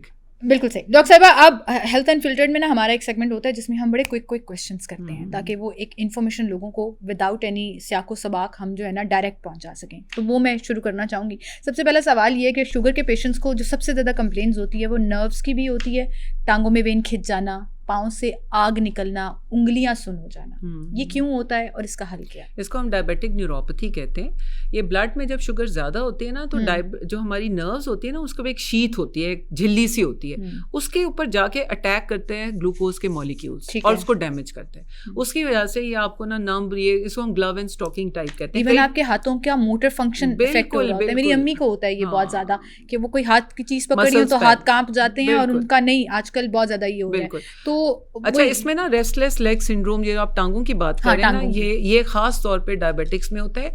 और एक और चीज याद रखिएगा, जब शुगर पेशाब के रास्ते निकलती है ना, जब ज्यादा होती है तो वो अपने साथ इलेक्ट्रोलाइट्स को भी खींचती है, जिसमें पोटेशियम एक इलेक्ट्रोलाइट है। पोटेशियम वो इलेक्ट्रोलाइट है जब आप धूप में बाहर काम करते रहें और आप पानी ना पिए, इलेक्ट्रोलाइट्स ना पिए तो आपको जो कमजोरी होती है वो वाला इलेक्ट्रोलाइट है। और उसका और भी बहुत सारे फंक्शंस हैं, लेकिन एक उसमें फंक्शन मसल्स हैं।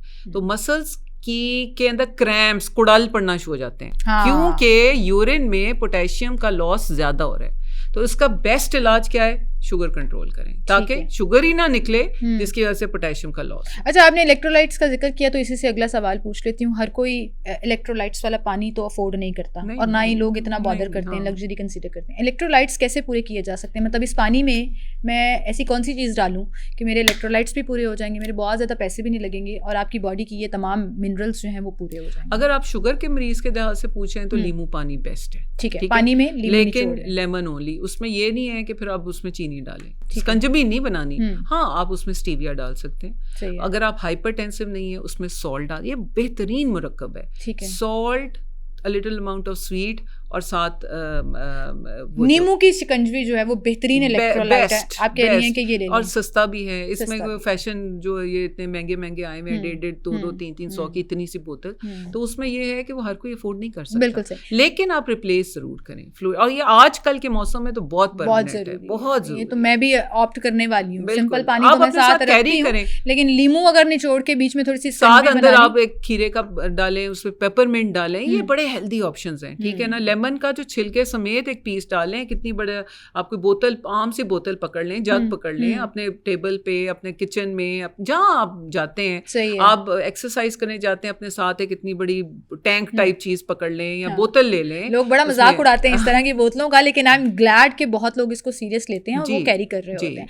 अच्छा डॉक्टर साहिबा, ये जो शुगर हाई हो जाए, आज तक मुझे समझ नहीं आया, क्योंकि अक्सर लोग ये पूछते हैं शुगर लो हो जाए तो आपको होता है फलां खा लो, थोड़ी शुगर मेंटेन करो। शुगर हाई हो जाए तो क्या करना चाहिए कि एकदम से नॉर्मल लेवल पर आए? उसका तो इलाज ही है जो आपको मैंने पहले बताया। अगर ये शुगर इंसुलिन की लैक की वजह से है तो इंसुलिन आपने देनी है। अगर दवाई खाने के बाद भी आपकी शुगर हाई आ रही तो है फिर आपकी डोज चेंज होने, फिर आप फिजिशियन के पास एट द मोमेंट आप कुछ नहीं कर सकते। नहीं, आप जाएं, आप डिटेक्ट कर लिया, आप फौरन डॉक्टर के पास जाएं। आपकी जो डोज है, या आपको ऑलरेडी डॉक्टर जैसे हम लोग बता देते हैं कि अगर आपकी शुगर ज्यादा हुई, आप इंसुलिन ले रहे हैं तो 2 यूनिट बढ़ा लें, ये जो दवाई है उसकी डोज ज्यादा कर लें, लेकिन खुद ना करें। आप डॉक्टर को कॉन्फिडेंस में लाएं। कर रहे होते हैं अपनी देखिए मेरी बात सुने, अपनी अगर इंसुलिन के लेवल्स को, अपनी मेडिसिन अच्छा, इसका ना एक मैं आपको बताऊं, या तो आप टेलीफोनिक विजिट कर लें अगर आप फिजिकली नहीं जा सकते। अब बेस्ट तो ये है कि आप फिजिकली जाएं डॉक्टर के पास, ठीक है, और उससे मशवरा ले लें, क्योंकि डॉक्टर जो आपको बताएगा वो आप अनलेस खुद डॉक्टर हो, बड़ा मुश्किल है कि आप उसको सही जज करें कि कौन सी। अब देखें ना, दवाइयाँ ओरल भी जो दवाइयाँ हैं वो भी कई किस्म की हैं।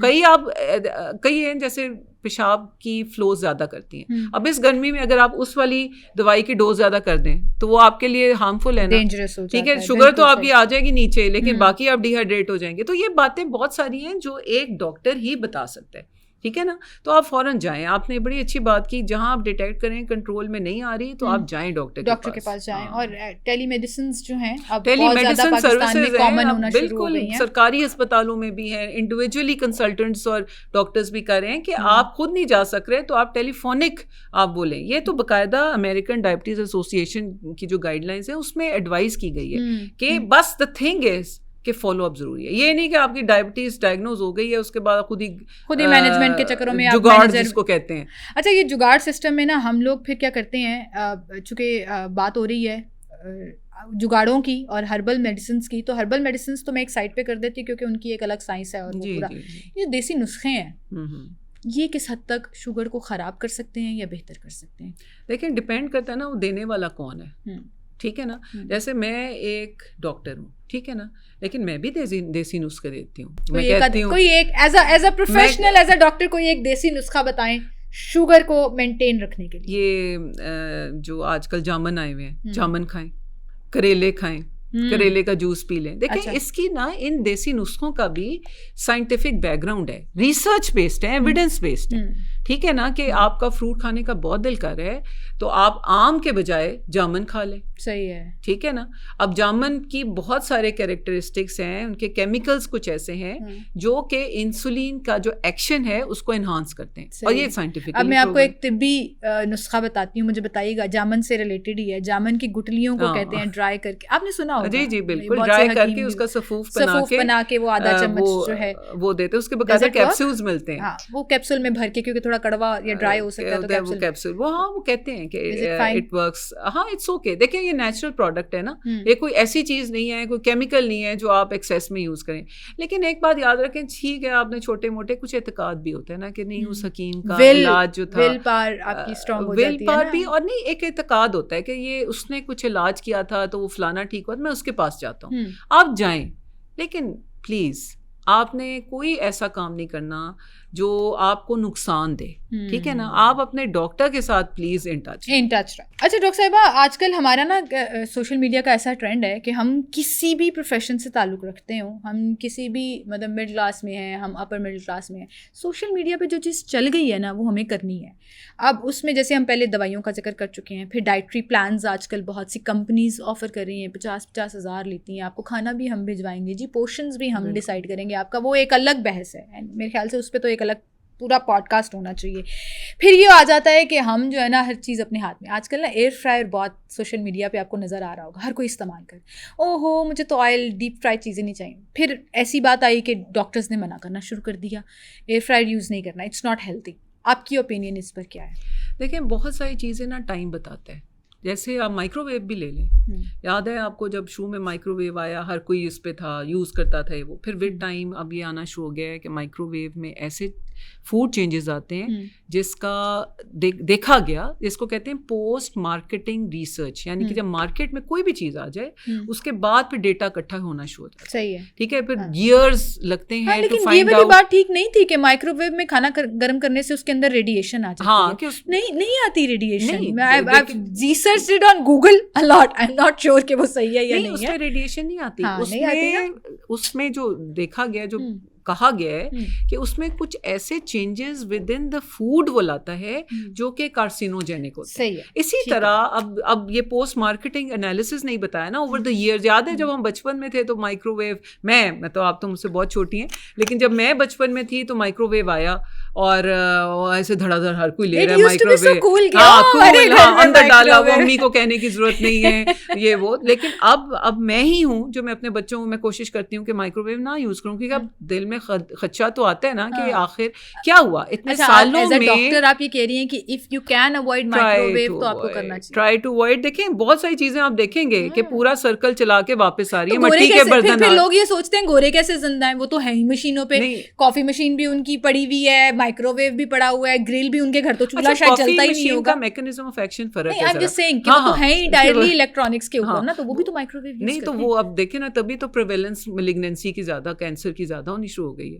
आप सोचें ये चीजें ना गोल चक्कर काट के वापस, अब आप देखेंगे रिसर्च कह रही है कि मिट्टी के बर्तन दोबारा आ रहे हैं और दे आर सेफर। और बाहर मेरी बहन बता रही थी, अमेरिका में होती है, तो कह रही थी कि न्यूयॉर्क में बाकायदा एक दुकान है जिसमें वही मिट्टी की कटोरी, और वो ज़्यादा थोड़ी सी उसकी फिनिश ज़्यादा बेहतर है, लेकिन वो पता नहीं कितने डॉलर्स में। कहती है मैं वो जो बर्तन तो हमने बचपन में रात होते हुए देखे, और ये खिलौनों के लिए हमारे मिट्टी के खिलौने आया करते थे। तो आप ये कह रही हैं कि बैक टू नेचर अब साइंस जो है वो खुद भी जा रहा है। तो अब ये देखिए एयर फ्रायर का जो क्या है कि उसमें ऑयल नहीं लगता ना। कॉन्सेप्ट ये कि आपने उसके अंदर डाला, आपने हल्का सा बटर या बॉयल का एक हल्का सा छिट्टा डाला। लेकिन वो जो रिसर्चेस हैं ये कह रही हैं कि ये जो बहुत इंटेंस हीट है ना, ये कुछ केमिकल रिएक्शन ला रही है खाने के अंदर जो कि सेफ नहीं है। अच्छा, तो अब आप वाई नॉट के आप वो सिंपल वो जो तवा जो होता था, जो आप नॉन स्टिक भी ना यूज करें। आपने मेरे 50-60 हज़ार बचवा दिए हैं, क्योंकि मैं I was thinking about getting it, मैंने अभी तक नहीं लिया। एंड आई वाज लाइक बच्चों को नगेट्स देने हैं, लंच में अक्सर लोग करते हैं, नगेट्स देनी है, फ्राइज देनी है, तो बजाय इसके कि मैं उसको डीप फ्राई भी तो डॉक्टर मना करते हैं, बिल्कुल डीप फ्राई नहीं होना चाहिए। तो आप क्या करें, बच्चों को सिखाएं ना, आप चिप्स की फॉर्म में आलू काटें, उसको करें स्टीम, उसके ऊपर डालें कोई ऐसे सॉल्ट, थोड़ा सा पेपर, जो भी बच्चे पसंद करते हैं, और बच्चों को खिलाना शुरू करें। अच्छा, मतलब स्टीम देना steam is much better then best air fryer या डीप फ्राई। देखें जो वेजीज है ना, वेजिटेबल्स, वो तो आराम से स्टीम बेस्ट नहीं, आराम से भी हो जाती है। उनकी बेस्ट वर्जन जो है ना वो स्टीम्ड इसलिए है क्योंकि हम जो करते हैं वो टिंडे को भून के ऐसी उसकी बेइज्जती करते हैं, निकाल देते हैं। भरकस ना सिर्फ भरकस निकलता है, उसकी जो न्यूट्रिएंट्स हैं वो सारे जल जाते हैं by the time they reach our stomach. तो अब वही टिंडों को है थोड़ा सा देखें, टेस्ट डेवलप करने वाली बात है ना। जैसे कई लोग साग उन्हें पसंद नहीं है, लेकिन जो खाते हैं बहुत शौक से खाते हैं। तो इस तरह अब स्टीम्ड वेजिटेबल्स का बच्चों को आप जरा बॉइल्ड स्टीम, जैसे मटर बॉयल हुए हुए, ये बेस्ट फॉर्म्स हैं, क्योंकि इसमें ना कोई न्यूट्रिएंट ऐड हो रहा है, ना उसके ऊपर कोई डैमेज करने वाली कोई रेज आ रही है, स्टीम हो रहा है, नरम हो रहा है, और बच्चे खाएं, और वो उसका एसेंस और उसकी जो टेस्ट है वो वैसे का वैसे रहता है। अच्छा, मैं एक बात बताती हूँ, क्योंकि मेरे घर में तो कोई ऐसा स्टीमर नहीं है जो फैंसी चीज होती है, तो मैं एक चीज बताने लगी ना, आप एक बर्तन लें पानी का, उसके ऊपर वो रखें, मैं बता रही हूँ आपको, एक छाननी भी मिलती है, और अब आजकल ना जो हमारे यूजुअल चाय बनाने वाले सॉसपेन्स है ना, उनके ऊपर रखने के लिए एक शीट मिलती है जिसमें बड़े बड़े सुराख हैं। So what I used to do is, अपनी छोटी बच्ची के लिए भी और बच्चे के लिए भी मैंने ये किया है कि आड़ू, खुबानी, फल काट के उसके ऊपर रख दिए, उसके ऊपर ढक्कन दे दिया और हल्की आंच पे 15-20 मिनट के लिए रख दिया। वो उसकी स्टीम से खुद ब खुद,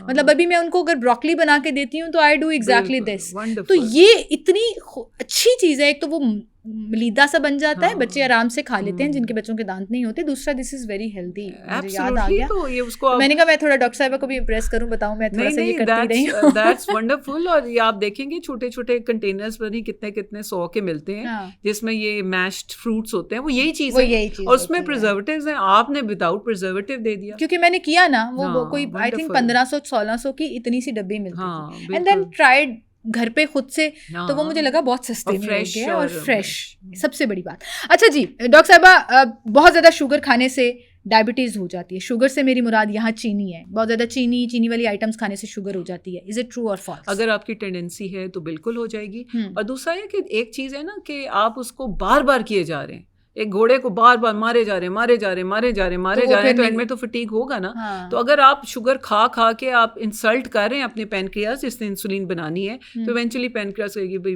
मेरी जान छोड़ो, ये लो शुगर आपके लिए इनाम आ गया।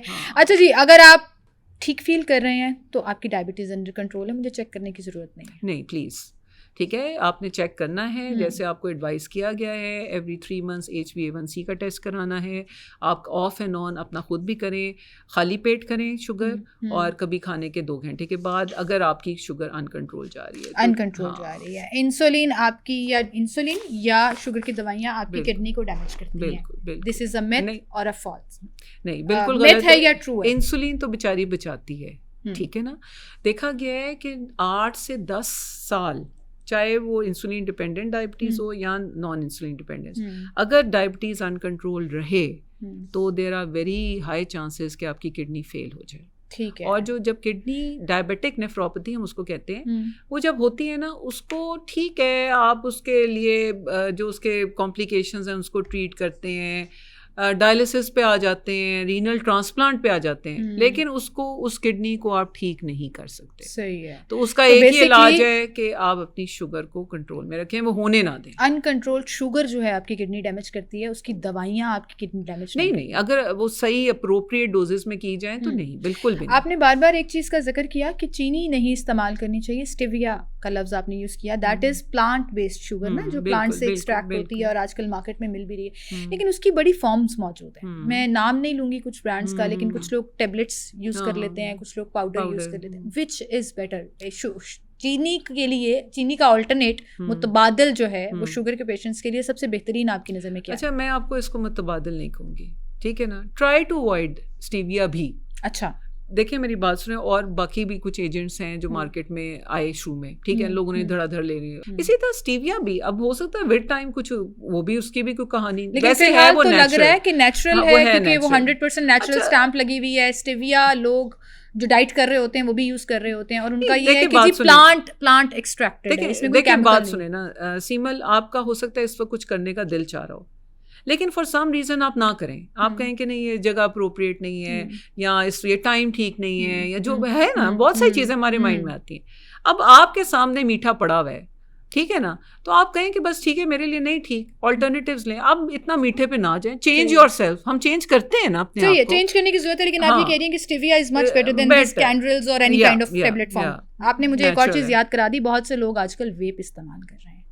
क्या वेप से भी शुगर हो सकती है? क्योंकि वेप के ऊपर जो पूरी डिटेल्स लिखी होती है ना, 3% निकोटीन है, फला इसमें फ्लेवर है, फला फ्रूट है, स्ट्रॉबेरी, वाटरमेलन, पता नहीं क्या, ब्ला ब्ला ब्ला ब्ला, क्या इससे भी शुगर हो सकती है? इसके लिए बताना ज़रूरी होगा कि diabetes is a part of a complex, जिसको हम मेटाबॉलिक सिंड्रोम कहते हैं, और उसमें ये सिगरेट और वेप का बहुत रोल है। जो वेप है वो सिगरेट से भी ज़्यादा ख़तरनाक है। क्यों? क्योंकि ये बात बड़ी इंपॉर्टेंट है, क्योंकि सारे जो उसके फ्यूम्स हैं वो, उनका जो मोलिकुलर वेट ऐसा है कि नीचे वो लंग्स की झिल्ली तक पहुँच रहे हैं, जो कि इवन सिगरेट स्मोक का नहीं बल्कि हुक्के बेचारे का तो सबसे कम जाता है। तो हुक्का सबसे अभी फिर भी बेहतर है, पानी से गुड़ होके हुक्का और शीशा सबसे लीस्ट के। डॉक्टर साहिबा, ये तो शीशा तो हमने टॉप पे चढ़ा दिया था कि सबसे खतरनाक है, आप कह रही हैं सबसे लीस्ट है। जो मैं शीशा की बात नहीं कर रही, मैं पुराना हुक्के की बात कर रही, जो एक वो तम्बाकू सा रख के उसमें वो क्या था, विदाउट फ्लेवर वाला, केमिकल्स नहीं यूज होते थे, ठीक है ना। वो पानी में से गुड़ करता हुआ जो जाता था, वो बाबे बैठे होते थे गांव में, चारपाइयों पे गप्पें चल रही होती थी, एक बारी हर एक की को 15 मिनट बाद आ जाती थी बारी। वो एक सोशल सॉर्ट ऑफ, वो मैं ये नहीं कह रही कि वो लें, वो बहुत अच्छी चीज है, लेकिन मैं उसको मुझे थोड़ा टेम्पटिंग लग रहा था। मेरी परनानी पिया करती थी और हम छोटे होते ना चोरी उनके हुक्के से कश लगाते होते थे एंजॉय करने के लिए। नहीं, लेकिन जो शीशा है उसमें क्या ऐड हो गया, केमिकल्स, जिसकी वजह से डिफरेंट फ्लेवर्स आए। सबसे बड़ी बात है फ्लेवर्स ऐड हो गए ना, शीशा प्लस वेप दोनों में फ्लेवर है। सिगरेट के अंदर और हुक्के के अंदर टोबैको है, फ्लेवर कोई नहीं है। ये जो आर्टिफिशियल फ्लेवर्स हैं वेप में, जो पॉड्स डलते हैं या जो लिक्विड इसके अंदर डलता है, ये मुझे लगता है इट्स स्वीट ऑब्वियसली। तो क्या मैं सिंपल डायरेक्ट आंसर की तरफ आऊंगी, क्या इससे आपको शुगर हो सकती है? नहीं, ये जो इसका जो स्वीट फ्लेवर आता है ना, ये जो केमिकल्स है ना, ये आपके उन रिसेप्टर्स पे एक्ट करते हैं टंग के, जो स्वीटनेस लेते हैं। यानी कि हमारे टंग के डिफरेंट हिस्से हैं, कुछ बिटर लेता है, कुछ सार लेता है, कुछ स्वीट लेता है, तो ये उस पर करते हैं। इसमें डायरेक्ट शुगर मेरा नहीं ख्याल होती है। असल चीज़ जो है ना, जो केमिकल आपके मेटाबॉलिज्म पे, जैसे सिगरेट, जैसे शीशा, ये उससे भी ज़्यादा स्ट्रॉन्ग है, और ये अंदर जाके आपकी लंग्स को उड़ा रहा है, और ये एब्जॉर्ब हो रहा है आपकी सर्कुलेशन में, और ये वो काम कर रहा है जो कि अगर सिगरेट 10 साल में करेगा तो ये 2 साल में कर लेगा। तो ये बहुत ख़तरनाक है और इसमें खाली शुगर नहीं आती, इसमें और भी कैंसर, लंग्स की डिफरेंट कंडीशंस, और यंग बच्चे हमारे पास आ रहे हैं वेप जो करते हैं बिल्कुल यंग एजेस में, लेट आप समझ लें 20s में 30s में, जिनमें हमें कॉम्प्लिकेशंस नजर आ रहे हैं, and definitely it is related to metabolic syndrome. सही है डॉक्टर साहब, हम एंड की तरफ जा रहे हैं, तो मैं चाहूँगी डायबिटिक पेशेंट्स को कोई 3 एडवाइजेस जो आप करना चाहें वो क्या होंगे? सो नंबर 1 अपना वज़न, नंबर 2 हेल्दी लाइफस्टाइल जिसके अंदर डाइट और जो एक्सरसाइज, ठीक है, ये अपना एक मतलब लाइफ स्टाइल बना लें। मतलब स्टाइल वो चीज़ होती है जो आपके अंदर इनहेरेंट होती है, मतलब ये आपके लिए कोई एक सेकंड एफर्ट नहीं होनी चाहिए। और थर्ड कि जो भी दवाइयाँ आपको एडवाइस की जाएँ, गो टू अ डॉक्टर, ठीक है, खुद से ना लें। वेट लॉस ख़ास तौर पे ये मेरा एक मैसेज होगा कि आप ये जो वेट लॉस इंजेक्शन हर कोई खुद ही जा के ले रहा है, नहीं, आप थ्रू अ फिजिशियन जाएं और उसकी एडवाइस को केयरफुली फॉलो करें। और एक बात याद रखें, ये कोई डिप्रेस होने वाली बीमारी नहीं है, ये ट्रीटेबल है, ये प्रिवेंटेबल भी है। आप ट्रीटमेंट अच्छी तरह लें, आप इसको होने ना दें और आप बस ब्रेवली इसको फेस करें। हाँ, इसमें परेशान ना हो, लेकिन ये है कि इसको कॉम्प्लिकेट ना होने। इसमें मैं थोड़ा सा एक ऐड करना चाहूँगी उन तमाम आंटियों को, उन तमाम अम्मियों को, उन तमाम लड़कियों को जिनको शुगर है या इस तरह की कोई भी डिजीज़ है। हम यूजुअली क्या करते हैं, डॉक्टर से वापस आए, दवाइयाँ ली, हाँ इतनी सारी दवाइयाँ दे दी हैं, अब मैं पता है क्या करूँगी, अब मैं सुबह वाली खाऊंगी, शाम वाली नहीं खाऊंगी, बिल्कुल मैं तो ऐसे ठीक हो जाऊँगी। Don't do that, this can be very dangerous. On the top of the list, ये मैं अपनी अम्मी को कह रही हूँ, जो मैं उनको समझाती रहती हूँ कि प्लीज़ ये मत करें। अगर डॉक्टर ने आपको 10 दवाइयाँ दी हैं तो किसी वजह की वजह से दी हैं, ताकि आपका बैलेंस जो है, अगर 8 दी हैं और 6 महीने बाद चेंज करेगा तो लेट द डॉक्टर डिसाइड। सबसे बड़ी बात ये होनी चाहिए।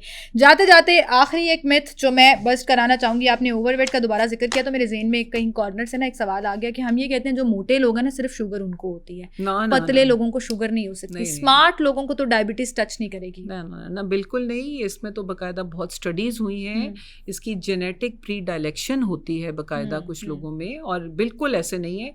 हाँ ये ज़रूर है, जो ओबीस होते हैं ना, उनके जो फैट टिश्यू हैं उनमें ज़्यादा रेजिस्टेंस, जो मैंने दूसरी वाली डायबिटीज़ बताई ना, नॉन इंसुलिन डिपेंडेंट, वो ओबेसिटी में वर्स होते हैं। यानी कि आपका फैट टिश्यू कम होगा तो रेजिस्टेंस कम होगी, आपकी शुगर बेटर कंट्रोल होगी। लेकिन ये ना समझें कि आप पतले हैं, शुरू से ही आपका वो जा रहा है। आप देखेंगे आसपास दाएं बाएं आपको पतले पतले लोगों में शुगर की टेंडेंसी मिलती है, तो बस ठीक है, आप ट्रीटमेंट लें, ऐसे बिल्कुल नहीं है कि अब इसमें अगर मैं ये एग्जांपल दे दूं कि आजकल मैं खुद प्री डायबिटिक के रेडार पे फॉल कर रही हूँ, और भी मैं डॉक्टर साहब से ऑफ एयर डिस्कस भी कर रही थी, तो मेरे ख्याल से ये एक बहुत बड़ी एग्जांपल है कि ज़रूरी नहीं है कि आप मोटे हों तो ही आपको शुगर हो सकती है, ज़रूरी नहीं है कि आप जो है वो एक्टिव हों, बहुत भाग दौड़ करते हों तो आपको शुगर नहीं हो सकती, आपको हो सकती है। You need to get it checked.